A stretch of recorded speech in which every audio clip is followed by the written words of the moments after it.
Bueno, muy bien, en este video, ya para culminar el día 3 del módulo 2,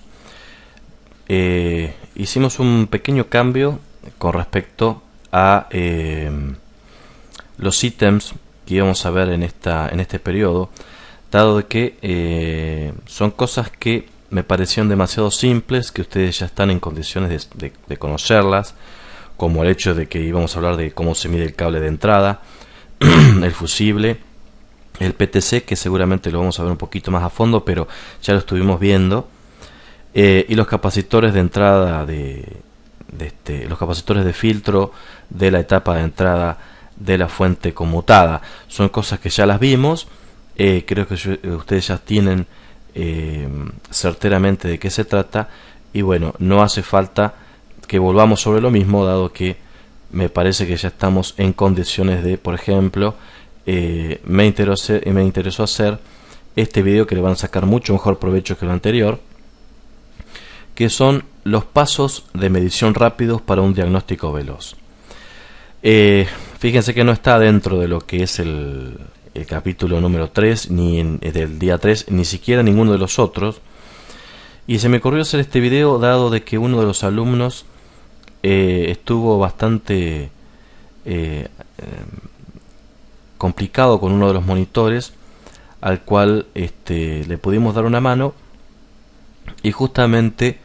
se me ocurrió de que esto le iban a poder sacar mejor provecho que hacer las otras mediciones, que están dentro de lo que ya veníamos haciendo y no está mucho más allá de lo que es la medición de componentes naturales. Esta es justamente la imagen que me mandó el alumno que está haciendo el curso. Es una placa de un monitor Samsung, y así tal cual como ustedes pueden verla, él estuvo trabajando en el monitor, hizo todos los pasos medianamente que tenía que realizar para hacer la medición de componentes, etcétera, etcétera, tanto de la etapa primaria como de la etapa de entrada, la etapa primaria y la etapa secundaria, hasta el punto de que justamente determinó de que había un problema fuera de la fuente, que yo ahora les voy a explicar cómo debemos hacer los pasos de medición rápidos para un diagnóstico veloz. En este monitor directamente no encendía. Él se tomó todo el trabajo de sacar el flyback. No es que no recomiende sacar el flyback, pero me parece demasiado laborioso. Y un flyback, cuando ya está quemado, que lo vamos a ver ahora en 2 o 3 días del curso, me pareció muy trabajoso el hecho de que con solo extraer el transistor de salida horizontal ya podíamos hacer las mediciones liberando la fuente de consumo. Lo que sucede que a este alumno, a pesar de haber extraído el flyback y el transistor de salida horizontal, justamente la fuente seguía sin funcionar. Por ende, estaba justamente encerrado en el problema, pensando de que podía ser otro componente, el cual no llegaba a entender muy bien cuál podía ser el problema por el cual el monitor, o sea, la fuente de alimentación, no encendía. Bueno, yo les voy a dar una serie de pasos rápidos para que ustedes tengan en cuenta a la hora de revisar un monitor que no enciende. La fuente se protege y justamente no tenemos tensiones a la salida. Bueno, de movida lo que hay que hacer, vamos a suponer que tenemos el monitor enfrente nuestro con la placa. No es necesario que tengan que extraer toda la placa como en este caso, pero él se tomó el trabajo de realizarlo así porque justamente no podía sacarlo a flote para ver qué realmente era lo que estaba sucediendo, y optó por extraer toda la placa completa. Hay que recordar de que algunas veces algunos monitores toman como referencia el consumo de filamento o si enciende o no filamento para poder encender el resto del monitor. Por ende, no siempre es provechoso extraer la placa de video totalmente de la placa principal, dado que por ahí estamos pensando que tenemos un defecto cuando en realidad podemos haber solucionado el desperfecto y nos está sucediendo de que se proteja el monitor, nos envía una señal al micro de que se está protegiendo justamente porque no enciende filamento. Bien, primer paso, colocamos el monitor en la serie. Vamos a ver si el monitor está consumiendo más de lo debido con el PTC, con la bobina desmagnetizadora desconectada. Vemos si el monitor está dentro del consumo, que el cual puede cargar la lámpara serie y apagarse de forma continua, o que la luz de la lámpara serie de 200 watts se quede a mitad de camino, o sea que quede ni totalmente encendida o que el filamento esté apenas encendido. Bueno, si queda a mitad de camino, como si fuera a mitad de iluminación de la lámpara serie, tenemos un consumo importante, el cual vamos a tener que descubrir justamente si está en la etapa primaria o en la etapa secundaria. Para poder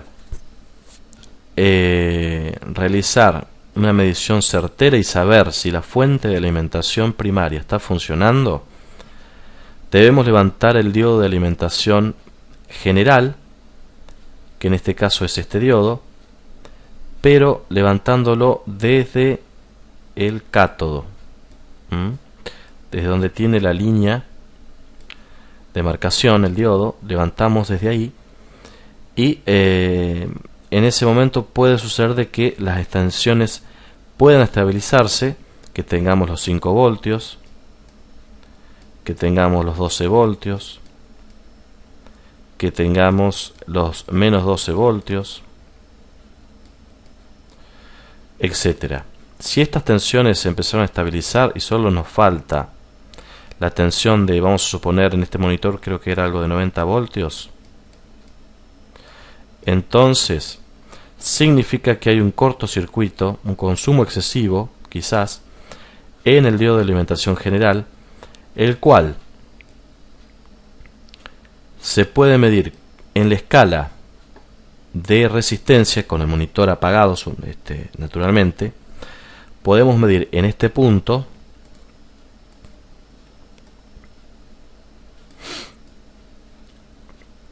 y la masa que puede ser este disipador, por ejemplo, del circuito integrado vertical, o el disipador del flyback. Muy bien, colocado una vez el tester en escala más baja de resistencia o de continuidad, o donde nos marca el buzzer, el indicador sonoro del tester, debemos tener una resistencia, en caso de que no existieran problemas o medianamente no existieran algún inconveniente, una escala alta de resistencia, lo cual nos indica de que el monitor tiene a la salida secundaria de los diodos una alta impedancia y de que no hay un corto directo en alguno de los diodos de salida, como podemos ver acá. Creo que hay algunos más por acá atrás, donde vamos a colocar la punta roja en cada uno de los cátodos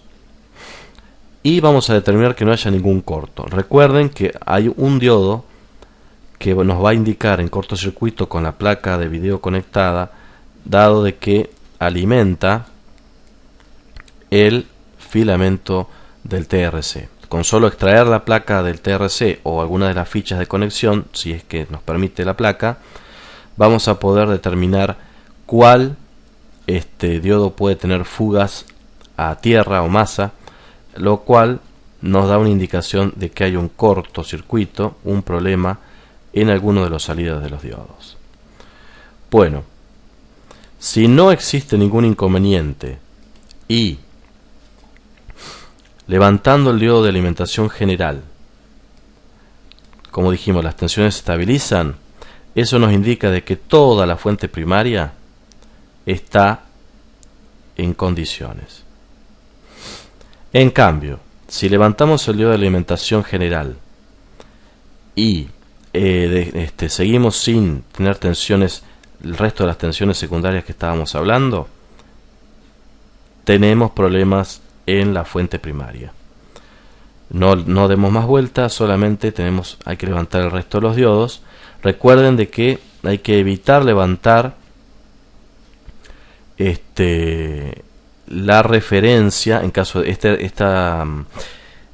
este circuito, esta placa no lleva optocoplador, pero si tiene una línea de referencia con optocoplador, hay que evitar levantar la referencia, que es vamos a suponer, dejamos el diodo conectado, pero podemos levantar un jumper que esté en serie con el diodo, o bueno, evitar que levantar el diodo, porque en ese caso nos quedamos sin referencia. Y si tuviéramos un optocoplador, vamos a suponer que tuviéramos optocoplador acá, no tendríamos referencia de la fuente y la fuente podría entregarnos una tensión por arriba de lo que debe llevar, de lo que debe alimentar, y bueno, correríamos riesgo de romper algún otro componente. Bien, como dijimos, si las tensiones se estabilizan y solamente levantando este diodo de alimentación, digo este diodo de alimentación acá porque bueno, sabemos que justamente ese es el diodo de alimentación, pero podría ser cualquier otro. Habría que ver el diagrama, en lo posible si disponemos de diagrama, pero sé que con el tiempo y con la experiencia ustedes se van a ir dando cuenta de que este diodo alimenta el doblador de tensión, que normalmente siempre está separado o en el medio de la placa o en un lateral de la placa del monitor. Siempre alimenta este transistor doblador, y el MOSFET doblador de tensión alimenta justamente el transistor de salida horizontal. Fíjense, el diodo puede alimentar otras etapas, pero siempre va a alimentar en primera medida al MOSFET encargado de doblar la tensión para alimentar el transistor de salida horizontal.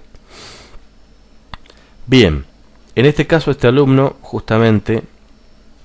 midió el diodo le marcó en condiciones, luego hizo algún intento de medición con el doblador de tensión, pero en ese interín creo que hubo algún inconveniente, no sé si lo midió con el componente soldado o algo por el estilo, y en su momento le marcó bien, lo cual siguió pensando de que había un defecto fuera del transistor horizontal o el flyback, lo cual ahí entró a perderse, dado que ya se le había limitado los lugares donde podía recurrir para justamente descubrir cuál podría ser el inconveniente. El diodo de alimentación general de los 90 voltios o los 70 y pico de voltios, etcétera, también, aparte de alimentar el doblador de tensión, suele alimentar los MOSFET que se encuentran acá, de corrección de resoluciones, de las diferentes resoluciones, los cuales también suelen fugarse o ponerse en corto, o tener problemas de justamente el interior del MOSFET, y hasta el hecho de no solucionarse el problema ni que es inconveniente, el doblador de tensión no va a entregar la tensión, por ende el resto del monitor no va a encender, el diodo va a indicar un sobreconsumo de los amperes que está entregando, por lo tanto la fuente de alimentación primaria no nos va a entregar ningún tipo de alimentación. Fíjense con qué poco se hace mucho, y realmente limita el hecho de que, bueno, el separador de sincronismos y el encargado de hacer arrancar el doblador de tensión va a justamente detectar el error y no nos va a dejar justamente encender el resto del monitor, lo cual nos genera por ahí no saber bien hacia dónde dirigirnos una vez que tenemos el problema. Bueno, dando conclusión a esta historia del alumno con el inconveniente, justamente después de tantas vueltas que estuvimos dándole con las mediciones, él mismo descubrió de que había hecho una medición errónea sobre el MOSFET doblador de tensión, el cual descubrió de que este doblador de tensión, este MOSFET IRF630 o 10N20 o 8N20, son diferentes tipos de dobladores de tensión, estaba con fugas entre dos de sus patas, lo cual a la hora de aplicarle una tensión continua proveniente del diodo de la rectificación secundaria de la fuente de alimentación, hacía de que justamente el monitor entre en protección. Por lo tanto, cuando él hizo la prueba de levantar el diodo, descubrió de que el resto de las tensiones secundarias permanecían correctas y hasta el propio LED del frente había comenzado a funcionar, algo que hasta el momento él no había podido lograr. Una vez colocado el diodo y bueno, cambiado justamente el MOSFET, ya el monitor comenzó a funcionar como corresponde y no quedó más nada que hacer sino cerrar el monitor y dejarlo en funcionamiento. Vamos a hacer justamente las mediciones básicas rápidas. Fíjense en todo lo que venimos cubriendo. ¿Y por qué me centralicé tanto en la fuente? Porque justamente es uno de los componentes que más problemas suelen acarrear a la hora de encontrarnos con fallas en el interior del monitor. Vamos a encontrarnos con otras que son muy sencillas, también son muy útiles para conocer, pero justamente la fuente suele ser uno de las etapas que más inconvenientes suele traer. Bien, dijimos, en este caso, bueno, no lo tenemos acá a la vista, pero lleva un circuito integrado con obviamente con un circuito interno de oscilador y varias resistencias, las cuales alimentan y nos brindan un voltaje de referencia a la hora de hacer funcionar el circuito integrado modulador por ancho de pulsos, el cual dispone de una circuitería interna para hacer funcionar justamente el oscilador y el MOSFET interno para excitar el transformador switching. Si todo esto está bien, bueno, con el monitor desconectado debemos medir de primera medida si tenemos tensión en el secundario, como dijimos hoy. Si no tenemos tensión en el secundario, bueno, levantar el diodo de máxima alimentación. Si seguimos sin tener alimentación, debemos desenchufar el monitor, dejar que el electrolítico de 300 voltios se descargue. No realicen mediciones si el electrolítico queda cargado. Por favor, hagan la medición en tensión continua de que justamente esto realmente no está sucediendo. Y si no, descárguenlo con una resistencia de 20 kilo ohms entre sus patas, de forma tal de que se descargue más rápido y podamos medir las patas del circuito integrado en caso de problemas. Realizadas las mediciones pertinentes en la etapa primaria, si todo está correctamente, medimos los diodos en la salida secundaria, cada uno de sus diodos midiéndolos, como ya dijimos anteriormente, tener en cuenta el diodo que alimenta el filamento. Realizar la medición del doblador de tensión in circuit, o sea, conectado en el circuito, o extraerlo para realizar las mediciones que ya aprendimos en el primer capítulo, en los primeros días del curso. Medir el transistor de salida horizontal, que el mismo no esté en cortocircuito directo o que no tenga fugas. medir los MOSFET de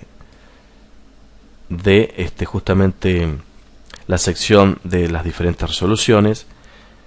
y si todo va correctamente y encontramos alguno de estos componentes con fugas